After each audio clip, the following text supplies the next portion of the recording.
murado sa usa ka sundalo. Naghimo sila korona sa mga tunok nga gipahaom sa ulo o gipakupot og bagakay og tuong kamot. Nagluhod sila tubangan ni Jesus o gibugal-bugalan siya sa pag-ingon, mabuhay ang hari sa mga Hudyo. Gilud-an siya, gikuha ang bagakay sa kamot o gihapak sa ulo.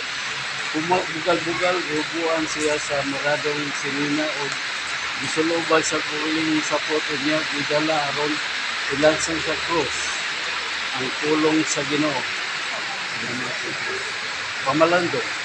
Kasagaran mapasagitan nato ang ubang pinaagi sa atong mga pulong ug buhat sama nga sila nakapasakit kanato apan atong timan-an nga kung pasakitan nato ang atong isip kaingon gipasakitan nato si Jesus sama sa giingon ni Jesus bisan unsa nga gihimo mo sa labing ubos natong mga igsoon gihimo mo usab kanato pagampo Ginoong Jesus ikaw ang among hari apan unsay gibuhat namo kanimo gihatagan ka namo lingkuranan nga hinimo kahoy o gipurong-purong tunok gidagmalan gilatos og gibugal-bugalan apan imong gidawo giadto sa